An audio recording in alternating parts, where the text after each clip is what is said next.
Hello and welcome to the Over 14 FC podcast. I'm Alex, Crystal Palace fan. And I'm Tom, a West Ham sufferer once again. This is your podcast for everything, not top six. Tired your team being last on match of the day and not getting the flowers they deserve. That's about change. Tom, what do we have for listeners this week? The relegation gods are cruel. They will fill you with hope and then sweep the rug out from beneath you. The gloves are off. This footballing weekend has rage baited me. I have rants loaded. Anyway, that's all for after the break. Have you recovered from your vacation to the Polish red light district yet? Do you know what? Finally have. I feel recovered. I feel like a normal human being again. But I'm not going to lie, there wasn't much sleep and my body was broken after a stag do followed by an away trip in Poland. Krakow was unbelievable. I don't know if I said it last time when we podded, but yeah, I was blown away by the city itself. The football was like the perfect away day experience as well. We'll come on to the football because I haven't written any notes for your game of the Premier League this weekend. So I think we can just, instead of like talk about Palace now, we can just talk about Palace in Thursday night at that point. At that point, fair enough. But yeah, amazing stuff all round, dream come true. What about yourself? What you get up to apart from, I imagine, sitting in a dark room sobbing for the last 2 days? Yeah, listening to Hello Darkness, my old friend, on repeat for 48 hours. No, it was my little sister Mia's birthday yesterday, her 22nd birthday. So I went down to see the family yesterday, and my little nephew, who's 5 years old, Koa, he had me doing sprints in the garden and dives. So I am just aching all over today. I imagine he was beating you in all those sprints as well. Gladly, but I was like trying to keep up with him because my sister and her partner were eating. So I was like, all right, let me go work overtime on uncle duty. And I just after about 20 minutes, I was sweating. I felt like I almost pulled a hamstring at one point. I was like, he's taken back now. Mate, what do you mean? We're both athletes. For people who haven't seen the videos, we're both 6'2", absolutely chiseled abs, and yeah. Athletic physique, with long, luscious hair that will come on to later. Long hair is the main one, yeah. Long hair. Oh, God. Enough of the line. Should we get into a break and then move into the games? Let's do it.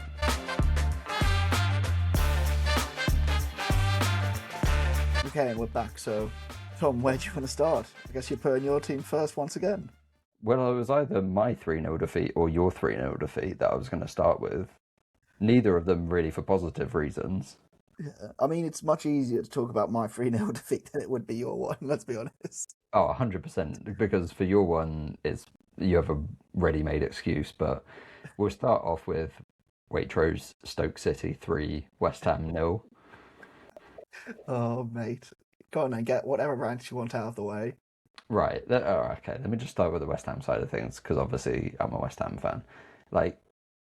We're back in the relegation zone after a couple of weeks of bliss, and it's on us for how awful we were until mid-January and that 4-game spell that I pinpointed at the start of January where we lost 3 and drew 1 against Brighton, losing to Forest, Wolves, etc. That spell has really come back to haunt us because the team have gone on an amazing run, put up loads of points, but we're back in the relegation zone, and so many things went against us in this game. I'll just list them off. The Coyote Mavropanos own goal is a clear foul on Mavropanos, and it's not even looked at by VAR. Coyote comes in late and stamps on him and gets none of the ball. It's a clear foul. We get an offside ruled out by a cheek, which I've been fairly consistent in saying this season that offsides for that kind of thing are a joke. It's not what offside rule was brought in for. Hit the woodwork 3 times, 2 from Tati and 1 from Somerville. 2 penalties denied. 1 was a slip and slide that just 2-footed Pablo, not even looked at, and a rugby tackle on Souček. Craig Pawson, and the VAR Tony Harrington, I will see you in hell. Yeah. Have you got any complaints about any of those things that I said from a very, very biased West Ham point of view? I mean, my overriding thing from it is they were putting the pressure on you. I guess you did put pressure on them as well, but Don't get me wrong. Brentford had plenty of chances to make this even worse for us. Yeah, that's what I mean. There was like the Hermanson when he went out for walkies, and I think Damsgaard had the shot and it just went wide. There was a couple of other chances where we were defending pretty poorly, but how do all of those things go against you? And then we'll come on to the Villa absolute debacle. This is what happens when you're down there, mate. It all goes against you. Luck's not on your side. Luck's run out. Every Exactly. cliche you want. But Exactly, and then I have to listen to you peddle this bullshit about it all evens out over the season. Okay, I'll have 5 of those decisions next week go against Spurs, thanks. oh no, I think you got done harsh with the Juve pen because I was like pausing the replay. I was like trying to see where it hit him, and it is like he makes first contact on the line almost. And it's Oh, Diouf on the Brentford Utara. yeah, the one for the pen that was given. To be honest, that's the decision I have the least controversy with, because Diouf's given him a decision to make. Yeah, Utara makes the time, yeah. absolute most of it. Like he sees Diouf go down for the tackle to block the ball, and he goes, right, I'm just going to drag my feet along the floor and I'll make contact. But Diouf is at fault there for going down. He didn't need to go to the ground. Diarra's probably running that ball out of play, Yeah, or he's 100%. just getting it in, would have been really talented from him if he'd have got onto that ball, because it looked like it was just going out. Did it seem like an end-to-end game to start with to you though? Because I feel like Brentford were piling on the early pressure, and At then 1-0 down, it was completely end to end. Yeah. Like both teams were having chances. It very easily could have turned 3-1 West Ham at one point. that's the thing, isn't it? But do you think that was you guys almost losing control, looking for the equaliser? Yeah, and the penalty coming quite soon after half time. It was only like 5-10 minutes after half time, sort of thing. It really just knocked, like, we were never coming back from 2-0 down in this game, because like once we started committing more, Brentford were just going to nick one on the break. That was always so obviously going to happen. Mate, they were constantly looking for that like long ball up to Thiago. Yeah, like Thiago had another chance that he should have put away. Like it was amazing, like no look pass from Damsgaard, and Yeah. Thiago just like chips it into Hermanson's hands. So like, The one where as he I say, swipes like it, it could have gone really, really, really like bad. Like 3-0 was really bad for West Ham, but the goal difference isn't really a factor at this point. Like, Yeah, that Damsgaard one almost deserved an assist because he like swipes it first time, doesn't he? Yeah. Coming over, that's pretty damn good. Yeah, I guess for you guys, I don't know what it is, but every result at the moment to me feels like final or really morbid for what's happening. It feels like, oh yeah, when Spurs drew against Brighton, it's like that's it, they're done. When you've lost this game, I'm like, oh no, West Ham are done now. Like, I don't know why my brain keeps thinking like that, because usually I'm quite level-headed and like, oh yeah, there's still time, it's the end of the season. But for some reason in my head, I'm just like, this is going to break the morale of the team every time it happens. But we've seen you guys turn it around, we've seen Spurs turn it around, we've seen Leeds completely turn it around. I don't know why I've got that I mentality. mean, it's just that feeling of the season is really running out at this point, and it does just feel like, and I think it's also partly because we haven't had a season like this in a while. Maybe. When was the last time that relegation has gone even down to this like part of the season where like multiple teams have been battling it out, sort of thing? Like it's been a few years, and I think that's what probably boosts that feeling a bit more of like, oh, like, because if you look at West Ham, like TikTok and Reddit and like all the socials and stuff, like it does feel very doom and gloom now, because we're back in it. We've got a tough 3 fixtures: Arsenal, Newcastle, Leeds, to try and get something, and we're now behind. If Tottenham had drawn that game, I would have been feeling really comfortable, but you know, like just really like everything went against us this weekend. What was it? 2-point gap now, isn't it? Oh no, only 1-point gap. It's a 1-point gap, but with that goal difference, it's basically feels like 2 points. Yeah, that's true, isn't it? Oh, I don't know. Should we just talk about the Villa game now quickly? Because I feel like we're going to be like going across these 2 games and talking about how it all. Would you want to talk about Brentford at all, more? I have one more thing to say on Brentford. Is like Igor Thiago. We've been praising him a lot this season. I'm kind of dubbing him the Brazilian catfish. What are you thinking? A 1-season wonder, or that he should be not on 22 goals, he should be on 40 goals. 22 goals, 8 penalties. Yeah. He Still, he's had multiple games like he does in this one where he has chances and then doesn't do anything with them, like the United game a couple of weeks ago, it's like the last Arsenal week. one ages ago, isn't it? That sticks in my head the most, where it's like he just missed about 10 clear cut chances. But I mean, he still Exactly. scored He has 20. these games, and but like I think Brentford are going to sell him for like what I can really see happening is Chelsea buying him for like 70 million Yeah. plus Liam Delap or something, and then Liam Delap goes on to have a 20-goal season at Brentford next season. That's bag on it, isn't it? Like, oh my God. I mean, more on Brentford, I think. I know you're annoyed about the first goal, but if you concede early at the G Tech, you're in for a bad day all round. You know what I mean? Like, you saw that as soon as you come onto Brentford, they'll find a way to get that ball up the pitch quickly and be they lethal with it. It could have been much more lethal with it, like we say, but Hmm. I did find it a bit odd that they gave up so many chances to you, and like you say, hit the post that many times. And Somerville looked busy once again, but I think they nullified Somerville at times just by hacking him down when he got into any decent position. Would you agree? Yeah, yeah, yeah. It's why the Waitrose Stoke City moniker fits so well because they are excellent on the counter. They are great at set pieces. They know they're very professional with their tactical fouls, like fouling Somerville in the middle of the park, so it's very rarely a yellow card sort of thing. They can be quite boring to watch at times. Sometimes they can be excellent, and then other times they can be quite boring when they sort of reduce themselves to these kind of things, which is very much just a sour West Ham fan speaking. But It doesn't sound like it at all. I think other fans can would also agree. But if you're a Brentford fan, do you give a fuck?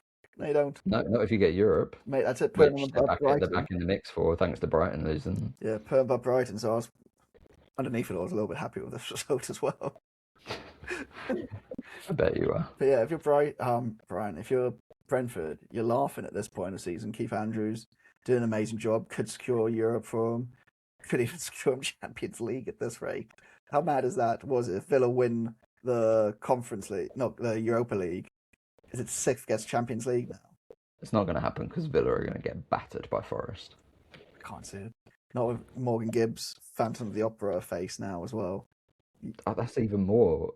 He's going to play. He's going to play because there's no such thing as concussion protocols in Greece. So Marinakis will be like, "Yep, you're playing. Get on."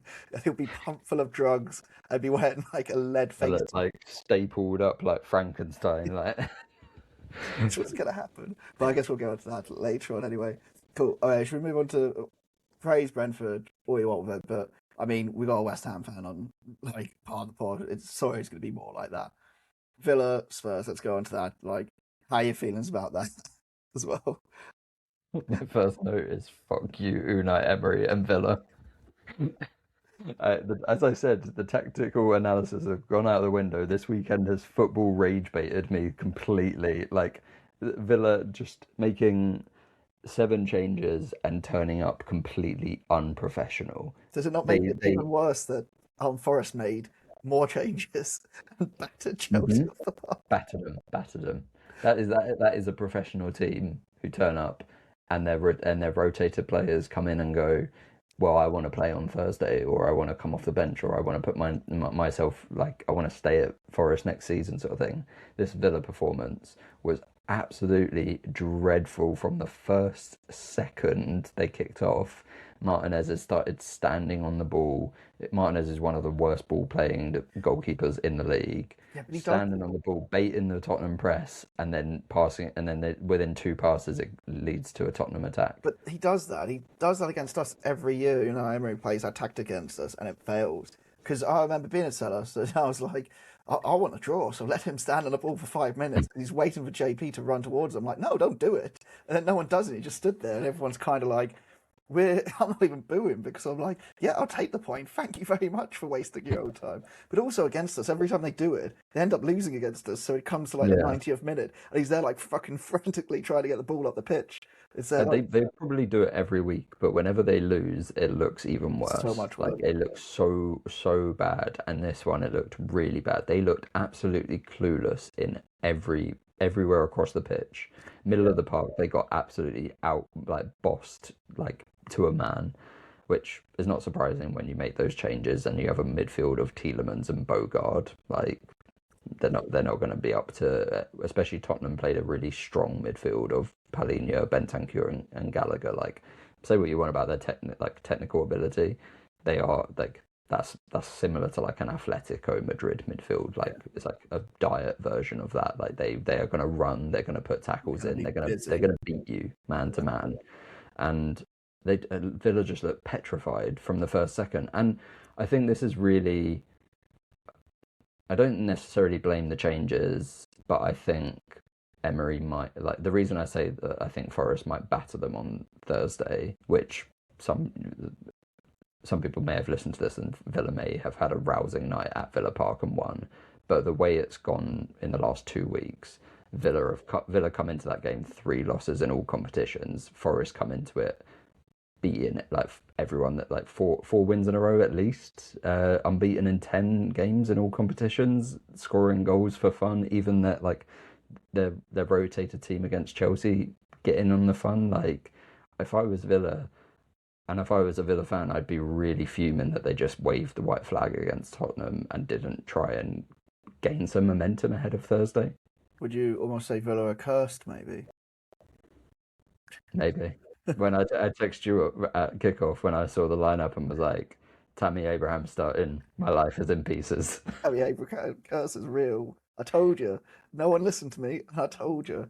But The yeah, Oracle was right. yeah. I mean, talking about it from a relegation perspective, I know we don't want to touch on Spurs too much, but there was something about that Richarlison second goal that reminded me of when he scored those goals for Everton against us in that 3-2 game to keep them up, and I'm there like, oh no, maybe they do have a player there or like a couple of players that could actually get them out of this, whereas it's looked for weeks like none of their players would be up for it, and it looked like the West Ham players were actually up for it and given some bottle for it. Do you know what I mean?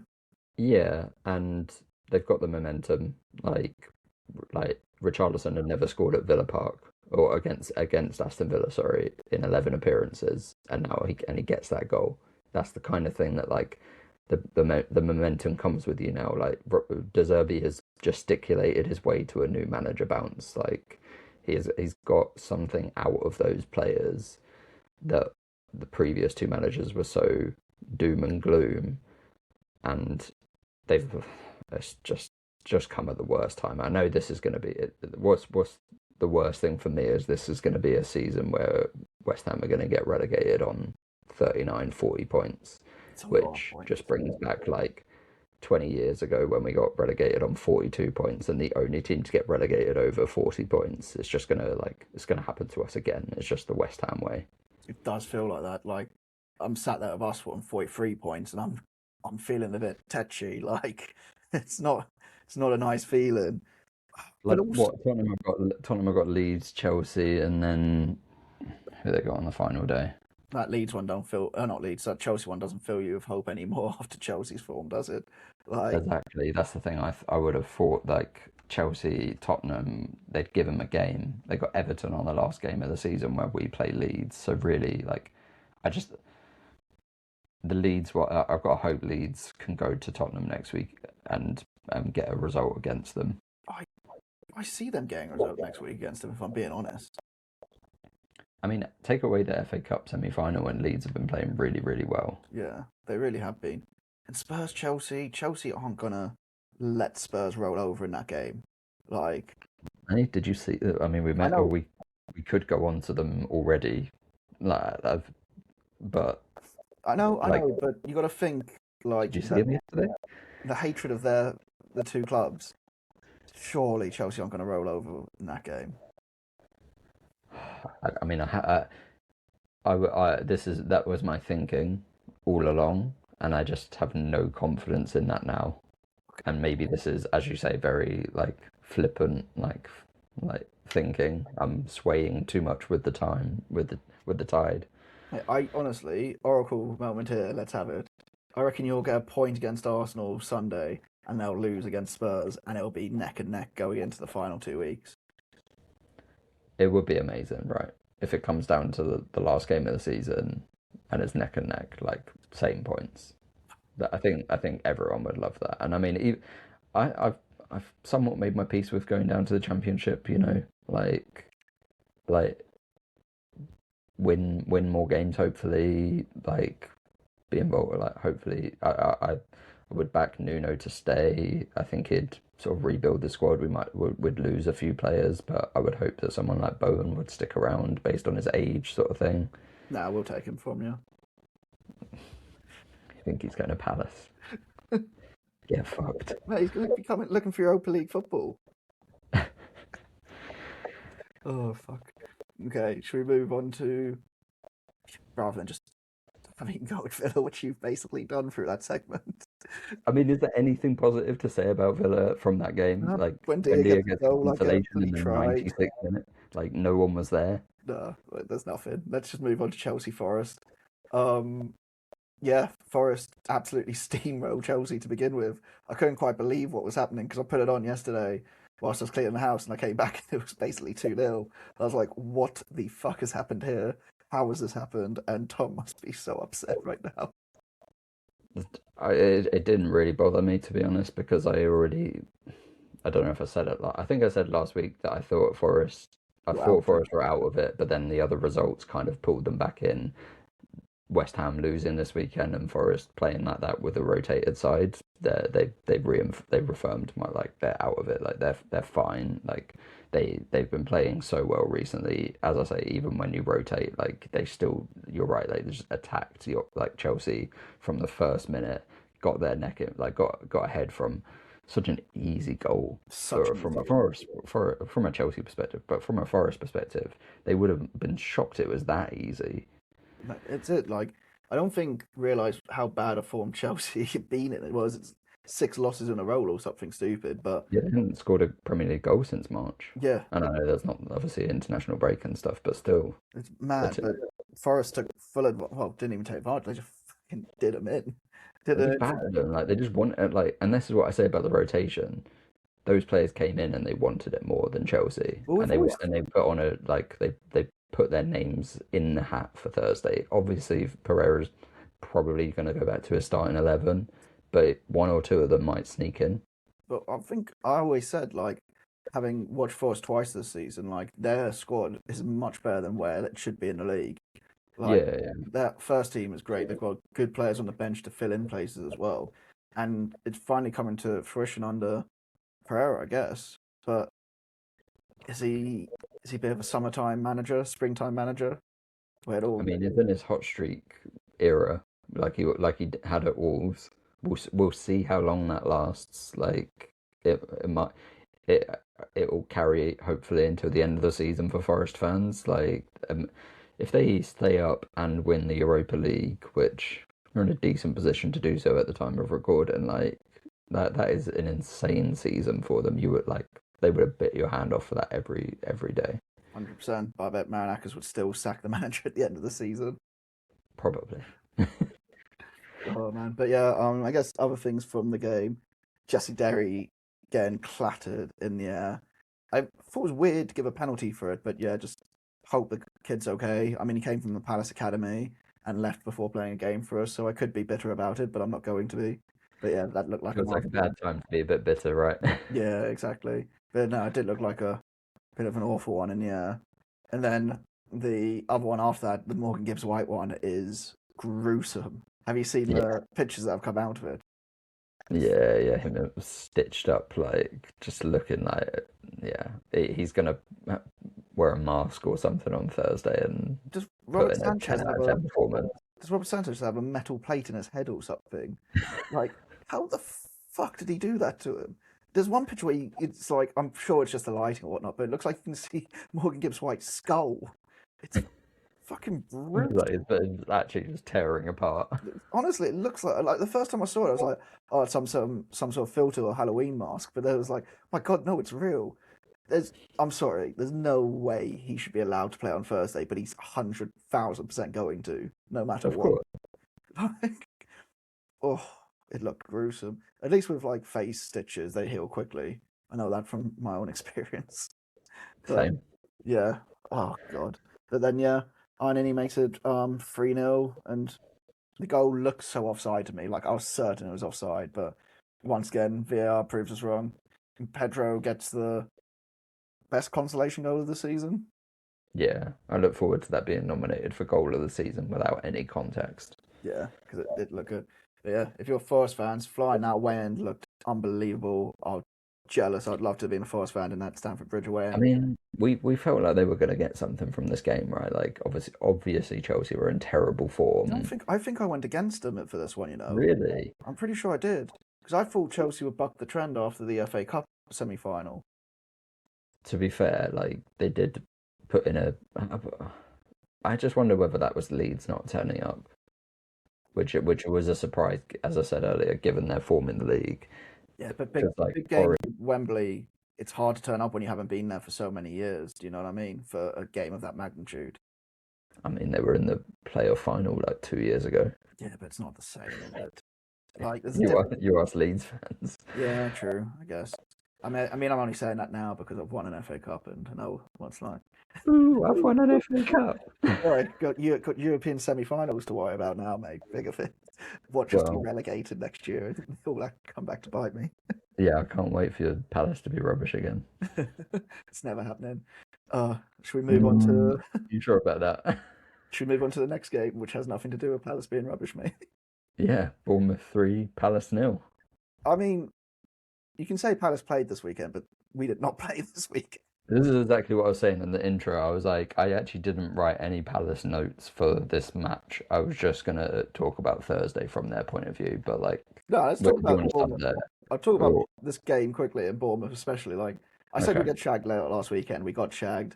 I mean, Bournemouth tore us a new one in that whole first half and should have been out of sight, really. As soon as they get the early one from Jeff Lerma put it into his old club's net with the oddest own goal ever. I don't know why he's heading that way, but fair enough. Penalty. I mean, Senesi dives and it's an yeah, appalling never a decision. penalty. But once again, like I was saying to you in your game, we deserve to be more than 2-0 down at that point, so we'll 100% accept that. Yeah, Krupi, with a great penalty, joint most goals for Premier League teenager in his debut season with Robbie Fowler, and I can't remember who else it was. Robbie Keane And Robbie was the other Keane, one yeah. because I was going to ask you if you knew the other two. So yeah, that's absolutely massive from them. We maybe looked a bit better when we brought our actual team, well, some of our better players on at half time, but still looked shattered and useless. Ryan makes it 3-1 from a lovely finish from a tight angle. 3-0, sorry. 3-0, yeah. Yeah, Ryan had a hat trick of chances in this. It was a shock he didn't score before he did. We probably Like, should have lost this 6-0. Like, let's not be silly. yeah, And and it's probably a case of. Did we say this a few weeks ago? A case of Bournemouth not finishing their dinner, like yeah, not finishing teams off at times. Like they created a lot of opportunities in this. a lot. Evan Nilsson had a handful himself, and they weren't put in. They as you say, they should have been 3-0 by half time. Yeah, they should have routed us. But once again, silver lining puts them above Brighton for the European places. So I'm not too upset by that. Well, I mean, 15 unbeaten, which is the longest streak in Europe's top five leagues. Bournemouth have had the weirdest They season. haven't they? It was like going like that, then like that, then like that. So up, down, up, They down. went like I can't remember how many they went unbeaten at the start of the season, or how many but they had loads of really positive results, and then they went on an 11 game not winning spell, so losses and draws in there. Got down to maybe 16th or so, 17th. Like they were a week or two where we were talking about them in the relegation battle. They were a few points ahead, but it was like they were Well, on such terrible form. it was after they lost Semenyo as well. Don't forget selling your best player halfway through the season. Like, Yeah, I think the first result of this was either the last Semenyo result or the first one after he'd gone or something. But yeah, 15 unbeaten in the this is really really impressive for Bournemouth, and just again a weird season. yeah, absolutely give them the flowers in this game. They looked so much better than us in every way. But yeah, I mean, Palace fans were brilliant though in the away end from what I've heard from all my socials. I did not make it down there because that was probably the one day I needed to not be doing anything. But yeah, Thursday night, unbelievable, dream come true. It felt like being at a proper stadium, a proper away day.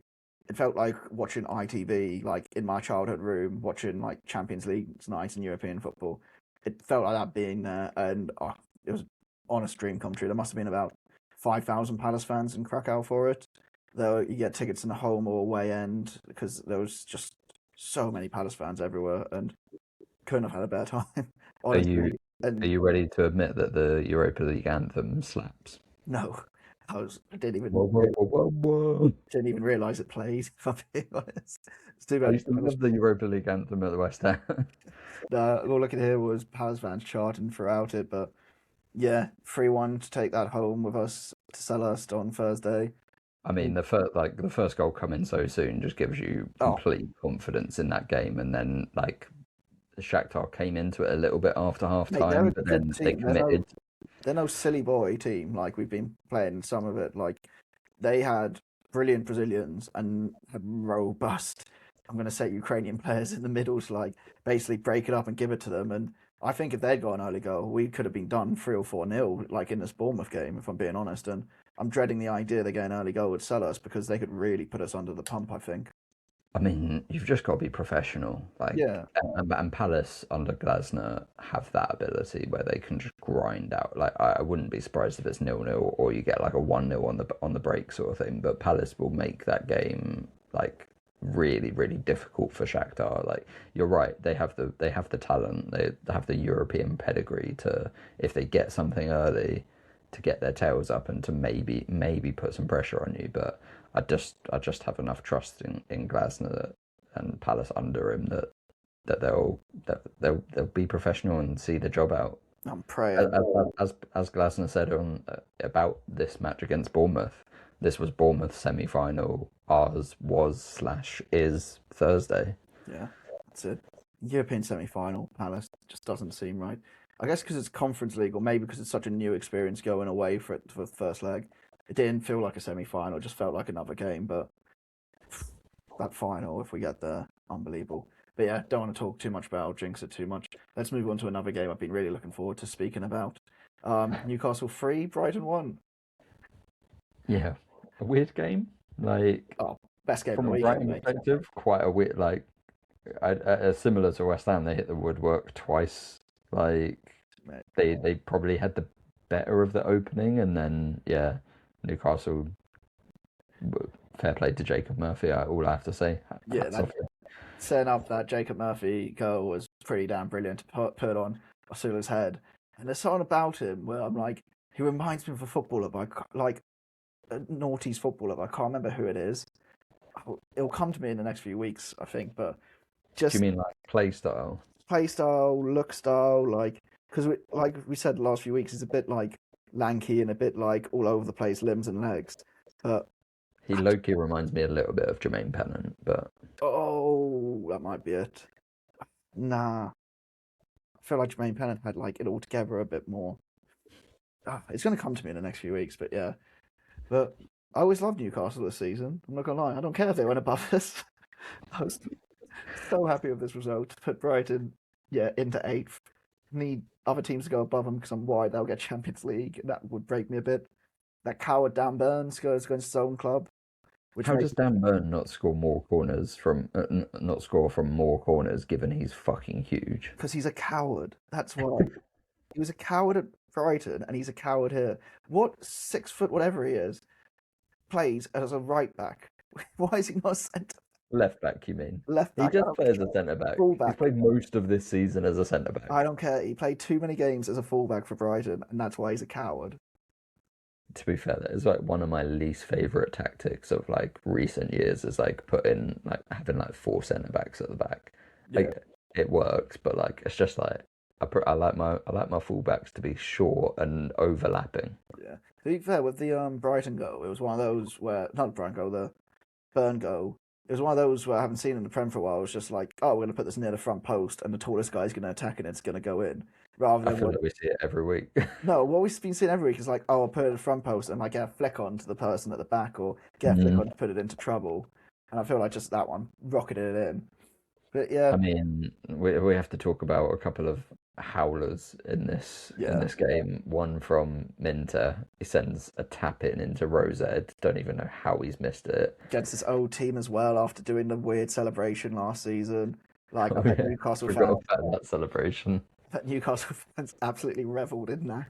And then Yeah, the next one, the Fisser one, and he also skies over as well down yeah. the other end. Johan Visser missing another howler, and then he almost messes up the chance that Barnes finishes off for the finisher.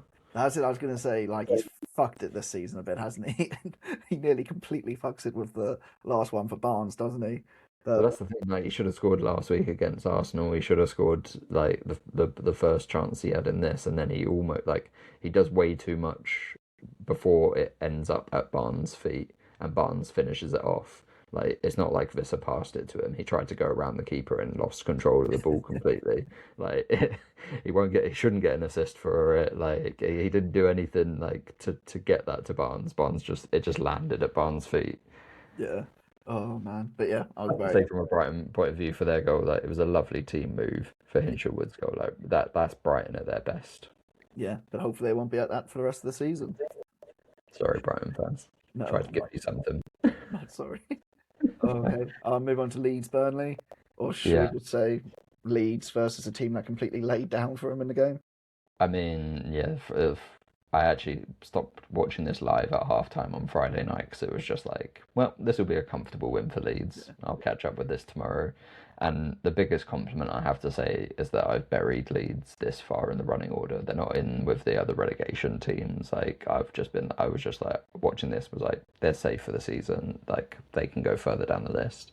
Obviously, we've got nothing to talk about on the other side of the pitch except unless you want to talk about the official news that Scott Parker's left. We kind of talked about it last week. Yeah, I mean, we'd be interested to see how Burnley fans feel about it. I'm a bit indifferent to it, in all honesty, because I don't think he's going to bring him up next season based on defensive strength when you've lost a lot of your defensive strength, like through an insanely good goalkeeper they had. And Dubravka in this game pretty much showed with the first goal. He's not up to it. You called it very early in the season, didn't you? And I backed Dubravka to do it, but that first one from Stack's goal is just a bit like he just watches it goes past him and dives. Yeah, I mean Anton Stack has a great catalogue of goals this season. Like, I think we said it about Harry Wilson a while ago, a few months ago. Doesn't score bad goals. Anton Stack does not score bad goals. A couple of direct free kicks. This one, you're right. Keeper should do better, but he's caught him off guard as well. Like he's like it like shoots out of his foot so quick. Yes, it's near post. Keeper should have that, but it was a rocket as well. And yeah, Leeds just look so comfortable in this. And I think we kind of already touched on it, but like given their form and how well they play in this one, I think it just makes the FA Cup semi-final even more disappointing from a Leeds point of view because like they were pretty much safe before that match, like from their recent results. Hard to turn up to those FA Cup semi-finals though. Like I did one with Palace and Chelsea years ago, where we were in great form in the league. We'd basically stayed up, and it was like, okay, we can go into this and have a punt at it. And I think it's the game where Conor Gallagher was cup tied because he was on loan from Chelsea, not cup tied, was just on loan from Chelsea, and we couldn't Hmm. play him. And the occasion got the better of all the players on the pitch. You could tell pretty much straight away. And Chelsea, I think, beat us 2-0 in the end with ease. And it felt like almost as comfortable as that Chelsea Leeds game where they got that one goal and kind of just looked like Chelsea will easily see this out, which Yeah, it's one of those things. It's like the mentality of sport that's like I can't put it down into like tactics and stuff. I can't put this down into notes like because you never know really. Like it could just be that they like tactically couldn't get the better of them. But yeah, you're right. It also could have been the mental aspect of not being able to turn up at a semi-final at Wembley. yeah, it does feel like that. But then going back to this game, they were given gifts by Burnley throughout the game as well. Like so many times it was just possession given to them in great positions and leading to second goal where pass from Dominic Calvert-Lewin, Okafor finishes on the volley first time again.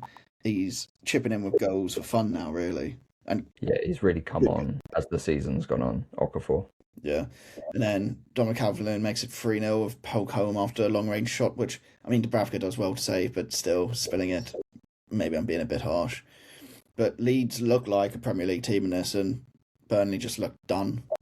Which I feel like we're getting harsher and harsher on Burnley towards the end of the season, aren't we? But is there anything really there? Feel like we were the same about the relegated teams last season. And to be honest, I've seen more from Wolves in the last 4 months than I have from Burnley. It is kind of that, isn't it? It's one of those where I was looking at the table. It's like, could Burnley actually end up finishing bottom? I And said this. I said this a few weeks ago. I was like, Wolves. I was like, their owners are skint. They will want that extra £1 million it is for finishing 19th than 20th. So whilst that may not translate to actual results, I see Wolves giving it more than I see Burnley, who are now with Michael Jackson, not the Thriller star, as the interim manager again. That just feels like we're waving the flag. We're going to go out with a whimper rather. And then Wolves, I think, seeing as I probably see them sticking with Rob Edwards, that was really what they hired him for, was for championship. So like I see Wolves giving the end of the season more effort than I do Burnley. yeah, I 100% agree with you on that. Like 110%. But cool. Okay, should we move on to the game from Monday night? The Everton 3, City 3. A crazy game, madness, but I was watching the snooker final instead of the game, so I missed it all. The atmosphere crazy there, was it? Yeah. But it was a really good snooker final. It went down to the last frame. Oh, It no. still wouldn't be as good as Everton 3, Man City 3 was. Like it was a weird first half for Everton. Any other week of the season, this might have been one of the top games we talked about, Yeah. because like what a result that is for Everton. Like what a performance, because like the first 20-25 minutes it was like a training drill. It was attack versus defense. At one point City had 88% possession to 12% for Everton. Yeah. And then Everton had a chance on the break. Merlin Roll, I think, passed it through to Beto, but Donnarumma got a save on it. And then It's one where it's just gone behind Beto, isn't it? yeah, because Yeah. Donnarumma just gets his fingers on it, takes it out of Beto's path. And I think that kind of was like, right, actually, there might be something for Everton here in this game. Well, there was clearly because I mean Doku opened scoring with a screamer, but Ndai was getting in behind constantly, and it felt like they were just piling on the pressure at 1-0, and they had loads and loads of chances. It felt like, and eventually pressure eventually told with Mark fucking up a back pass. Which, got any complaints with the offside ruling here? I don't think I do, if I'm being honest. I mean, I can understand the argument for why it should be given, because like the like Barry is pressing Gahey, and like he's like coming from an offside position. Would you say he's affecting play? So the flag needs to go up then. But then, if the ref then plays advantage at that point, and It would there's, be. I could see why they would put the flag up, but it would have annoyed me if they did. So I'm glad they didn't. no, Like, I think they did put the flag up, but VAR overturned it. yeah, yeah. Well, Yeah. that's what I mean. Like giving Oh the yeah. decision to allow it. Like, I can see why they put the flag up, for example. But then I can also see why they overturned it. And I think, bring it back to the West Ham point of view, that goal, that Mavropanos goal, we're just chalking off goals at this point for Yeah. for no good reason. Like someone being a cheek offside, or in this case, Barry coming back from an offside position, but not really putting Gahey under any serious pressure, and Gahey makes a mistake, makes an absolute Steven Gerrard-esque howler. Yeah. Like, Oh, didn't even think about that. I saw some TikToks putting the two and two together, and I was like, "Oh!" I was going to bring it up because you were praising Gahey a couple of weeks ago after he scored against Chelsea, and you were all Palace. I think you were watching Palace before or after or something, No, no, it and was everyone after the was Palace game. cheering. All the Palace fans cheered when Mark scored against was Yeah, it against well, Chelsea? he's now handed Arsenal the edge in the title race. So, Yeah, he has big time. Oh God. but anyway, from a Everton perspective, like, great. I'm glad it was given. And then they just like blitzed. I think it really took the wind out of Blitz, City's sails, and they just blitzed them. Like Blitz is they a just great way to put it. Lots of people I saw on socials or like on commentary were like, "Oh, City have capitulated. City have gone in on themselves." And it's like, I don't think they did. I think Everton, like you say, completely went at them. Were like, "Oh, there's a soft underbelly here. Let's go for it and let's absolutely run them ragged." And it's what they were doing before they scored the goal and what they kept doing afterwards. But they had the goal from a Jake O'Brien header from corner, which, yeah, fair enough. I mean, if you if they can get over, what was it, the City's biggest man, Haaland, and they got over him, and I think someone Mhm. like Bernardo Silva and Jake O'Brien, easy Bit all of a day, isn't mismatch. I think it was Nico Gonzalez, I it? think, Yeah, but who's not a tall player really, like compared to Jake O'Brien. Like yeah, you back your 6'3" right back, centre back, whatever you want to call him. yeah. Another one of your favourite type of players. Mate, so to felt like Jake O'Brien because he's from Palace Academy as well. See, Palace players, ex-Palace players linking up to hand Arsenal a title. Oh, I hate myself. Yeah, you started that sentence happy and then it made you sad. I did. But yeah, with that, they just keep putting on the pressure, and then Barry makes it 3-1 with a very odd goal, a hooked shot cross. Merlin's magic. What did you did? I think it is the biggest hook shot ever, straight into his path, and for him to be on side as well is so lucky. I think it. I disagree on the part that it's a shot. You, I think it is a scuffed sort of pass. Like it looks unorthodox, but I think he's very lucky that Barry is onside. Like I don't think he's really conscious that Barry might be like Barry is onside. I think it's just a weird pass, but I don't think it's a shot. I don't. Or he changes his mind at like the last minute, at the last second. He's like, I'm gonna shoot, and then he kind of like goes, "Oh, Barry's free. Let me drag it." I don't think it's been given as an assist. You know, They must have. I'm looking on BBC. There's no assist. Let me check on Premier League, but there's no assist for that Barry goal. Hmm. I mean, there probably won't be one unless you're looking at the first one. No, because it's got the timings for They it. won't give it for Gay, will they? No, of course not. But yeah, it's just got the Gardner assist on the 73 for O'Brien from the corner. It didn't get deflection or anything, so I I don't know think why that wouldn't it be. did. Huh? It didn't, did it? No. That Anyway, a weird ending to this game. Like, obviously, City come back into it. You're gonna come under an immense pressure. I don't think, like, from an Everton point of view, that this is 2 points dropped. I think it is still 1 point gained. Do you not think I was just sat there as like, look at the result? Do you think this is very sums up Everton's season a bit? This game have the quality to do amazing things, but also give up lots of chances. So they do have the not ability to capitulate, but Yeah, the ability where they just need to tighten up a bit more at the back, which is a mad thing to maybe. say for a Moyes team. But I also think this is still a positive result against the Oh, Big Six team, which oh no, 100% positive. knowing Yeah. David Moyes, you take anything you can get against a Big Six team with him because not often that positive results come around in those fixtures for Moyes. So, yes, this is two might be seen as 2 points dropped, but I would still see it as a point gained and keeps them in that hunt. I don't think Everton are prepared for a European tournament next year. I think they're still maybe a year away. I think they could do what I'm saying is I think they could do with another year of squad building, and then if they get into a European I, I fear if they play Europe next year, it might be too many games and they'd finish lower mid-table in the league, which maybe you take, but otherwise I think they could battle for sixth, seventh next season. I think with Moyes there, they're ready for a European run, but like you said, they will finish lower mid-table like we're going to do this year. I But mean, they're still playing Tarkovsky and Keane, yeah, and I but know who are you? Braithwaite's injured, but You had Moyes and you won the Conference League playing Craig Dawson, Ballon Dawson, Alan what a Dawson. time! Yeah, so What a time! literally Moyes has got the exact same setup of a team there to go do it with Everton, has he not? True, true.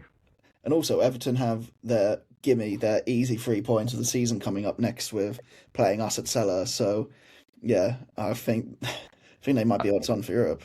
The last thing I'll say about this game, and you mentioned it earlier, Ilman and Dye just makes things happen. Like I don't want to play this game of like selling them to a big six club sort of thing, but like he could play for the riches of that opposition last night. Like he was that good.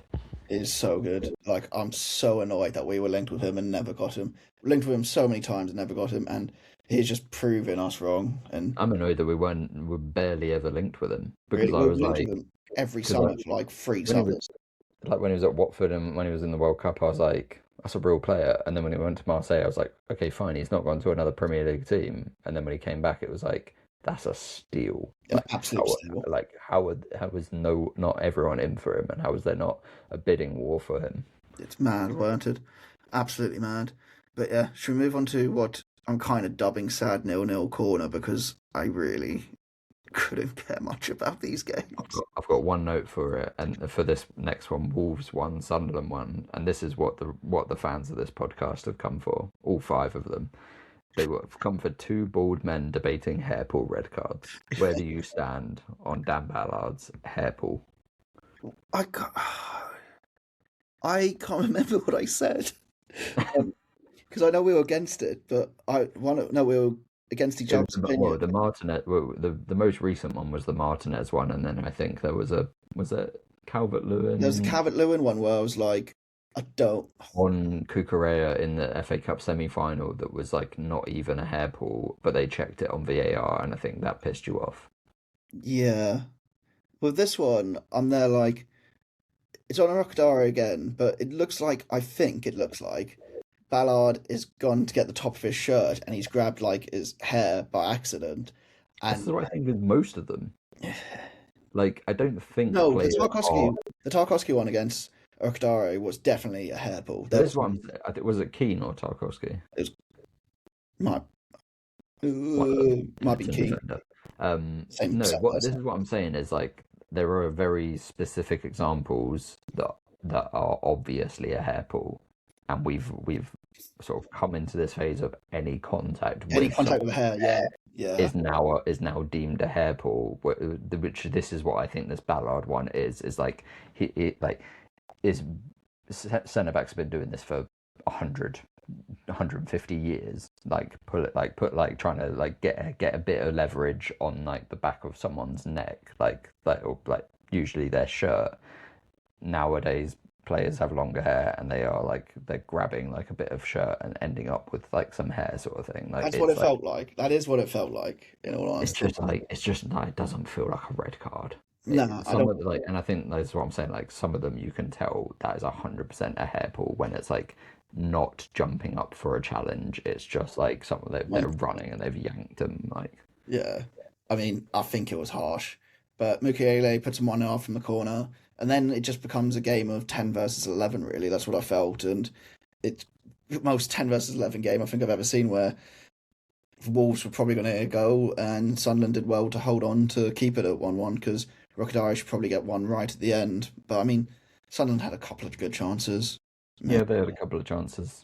I mean, until the hair pull, my note was this was a game that actually happened. Like a game that's on. A game that happened at 3 p.m. on Saturday, and that no one outside of Wolves and Sunderland knew ever happened. It's one of those, isn't it? Bury it at the bottom of match of the day.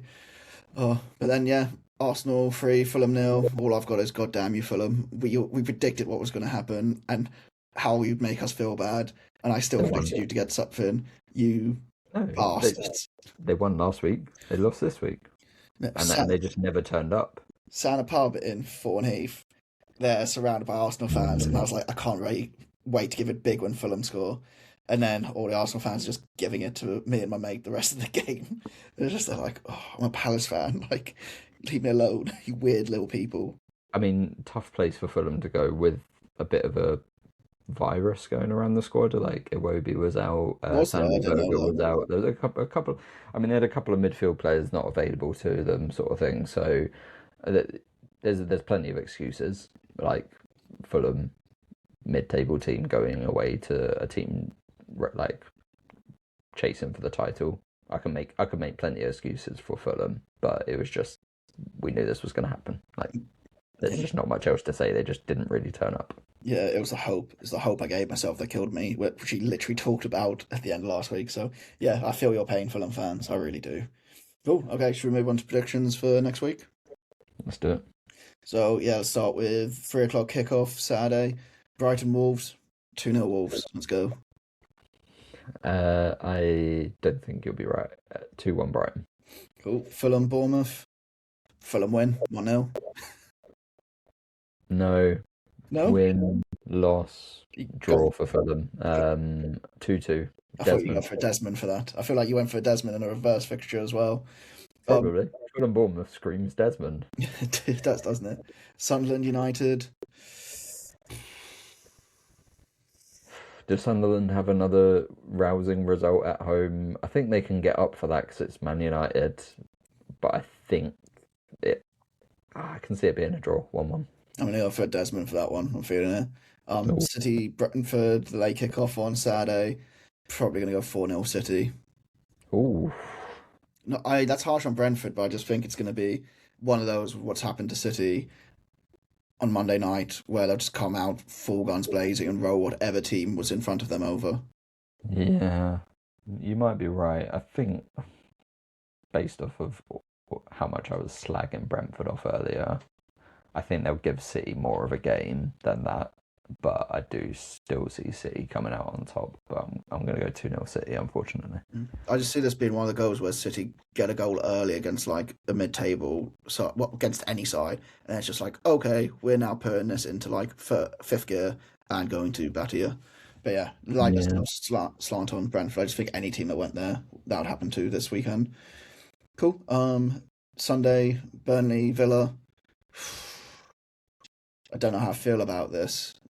I think if Villa get knocked out of the Europa League, and they could end up, I don't know.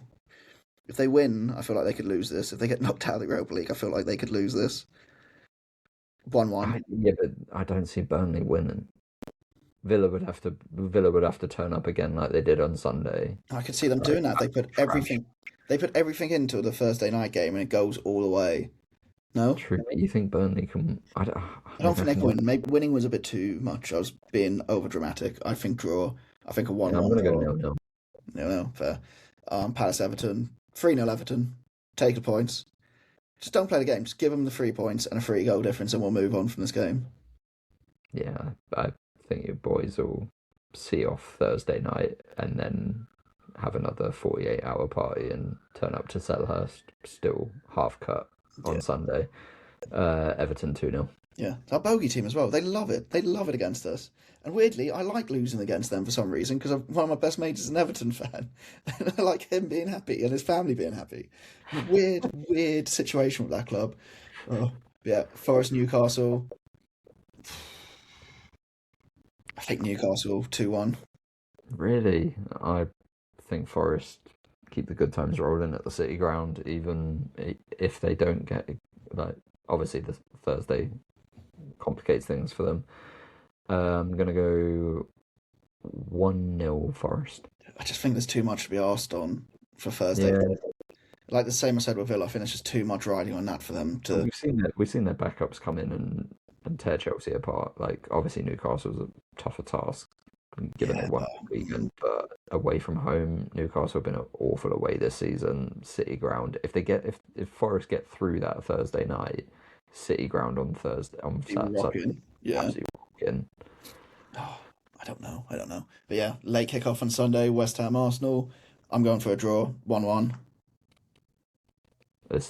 A draw is probably the best I can hope for, and then hope Leeds give me something. I'm going to go 0-0, the cagiest match of all time. I think it'll be cagey. Several goal line clearances, or we'll get battered 5-0. I'm almost going towards maybe you winning it. I just think there's something there. No. There's something about that fixture, but yeah. Cool. Monday night, Spurs Leeds. Going Leeds 2-0 here. Spurs' home form has been so bad. They're really going to be able to get out of it. Like, did you see the stat that Spurs have won like the third most away games in the league this season, or something stupid? Yeah, they picked up the third most amount of points after like Man City and Arsenal or whatever it is. Like, How can you be that bad at home? That's an unbelievable stat. how can you be that bad at home when you've purpose built this £1 billion stadium to be a fortress? Literally that. Like, how? It's a toilet bowl, mate. They designed it after a toilet bowl because they're shite. I'm gonna fuck it back Leeds 3-1. Nice. Then the Wednesday match that took forever to get rescheduled. City versus Palace. I'm going 5-0 City. This will be where they get their goal difference back up again.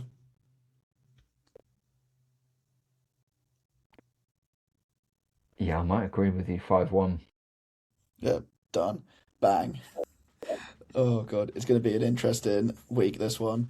But yeah, otherwise, that's us. Feel free to rate and review the podcast, tell your friends, follow us on socials at Instagram, Blue Sky, Reddit at Other14FC Podcast, or email in any abuse you want for the mentorship we talk at Other14FC Podcast at gmail.com. Yeah, Hey, you got the otherwise, email right. Well done. The first time this season. mate, it's only because you pointed it out to me. That's why we don't get any emails. I've been saying the wrong one Yeah, the whole time. exactly. Yeah, You've that's sent the wrong email the whole time. This other 14 podcast has got loads of them. Oh, god. Catch you all next week. Have a good one. Cheers.